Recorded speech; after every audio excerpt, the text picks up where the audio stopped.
What if clothes vanished and color took over?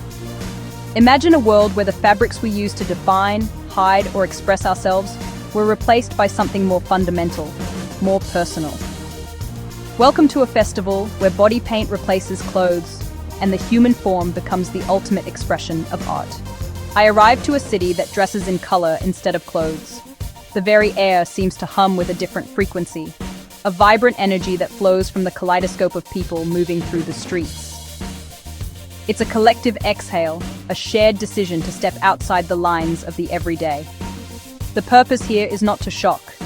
Any initial surprise quickly dissolves into a profound sense of wonder.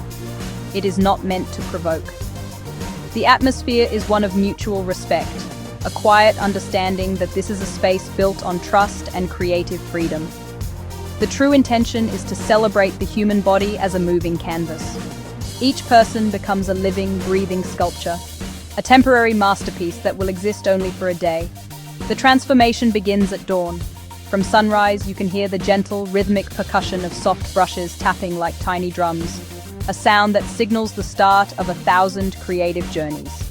You can smell the clean, earthy scent of fresh paint, specially formulated to be safe for the skin, a promise of the vibrant second skin to come.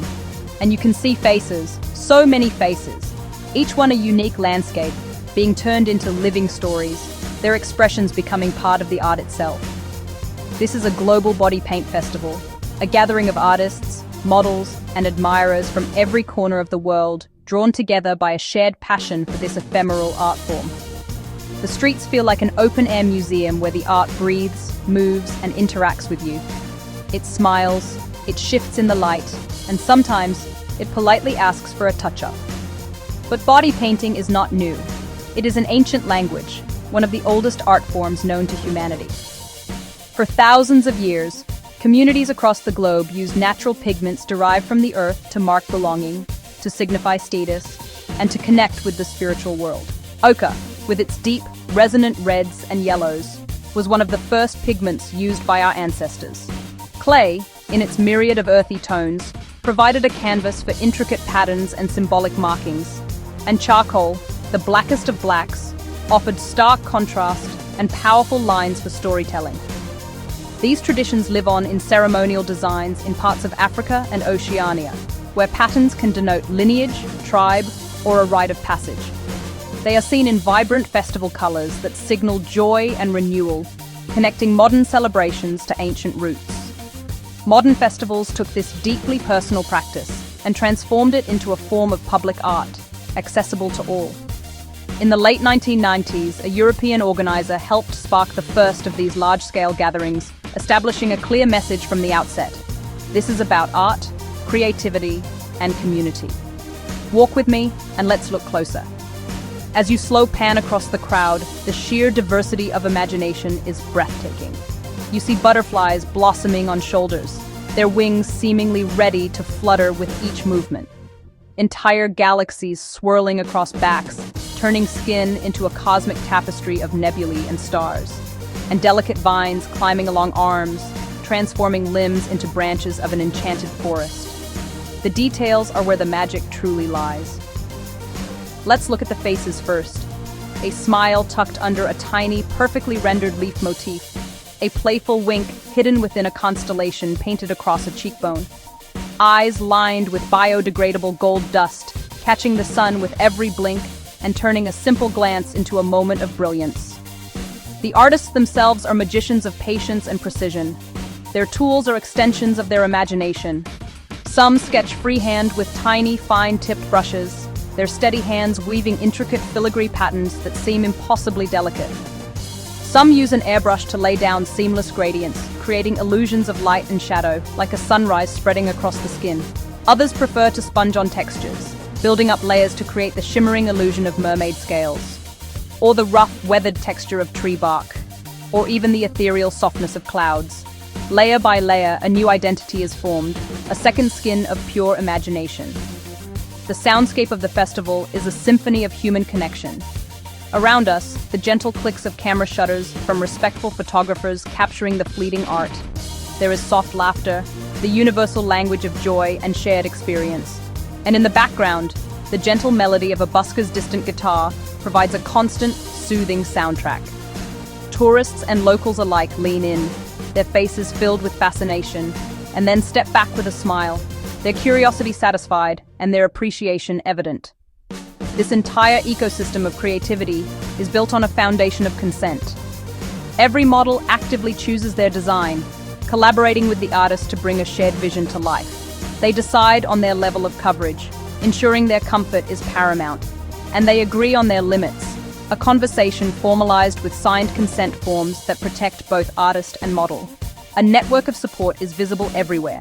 Volunteers in bright vests guide the flow of people, ensuring a safe and comfortable space for everyone.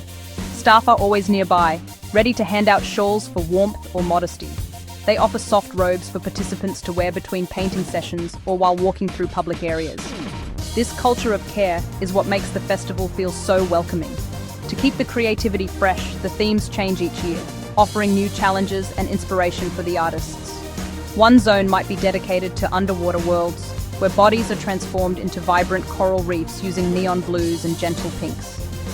Another zone could explore migration stories, where artists paint intricate maps across backs, trails of footprints along legs, or the powerful silhouettes of birds in flight across shoulder blades, each design telling a story of movement and journey.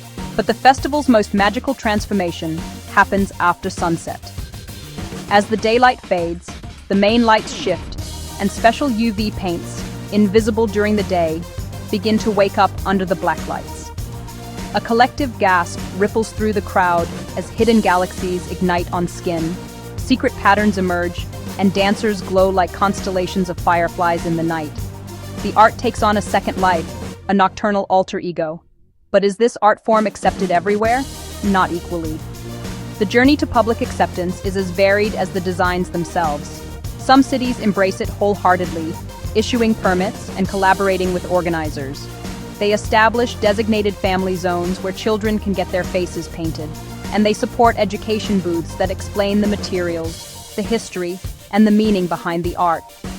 Others are more cautious, setting strict boundaries, requiring events to be held indoors, or limiting them to private, ticketed venues. This variation sparks a conversation that keeps growing in communities around the world. What is the difference between nudity and art? Where is the line, and who gets to draw it? Here, in the heart of the festival, the answer is simple and clear. It is found in three core principles. First, intention. The goal is creation, not exhibition. Second, context. This is a designated art space, not a random public display. And third, the most important of all, consent. A continuous and enthusiastic agreement between every person involved. Beyond the art, these festivals matter economically. They are powerful engines for local communities, bringing in tourism, filling hotels, and creating a bustling marketplace for food vendors, craftspeople, and local businesses. For the artists, it's more than a passion. It's a livelihood, a chance to showcase their talent, lead workshops, and sustain their careers. It is a celebration that nurtures both the soul and the local economy, proving that art can be a powerful force for connection and prosperity.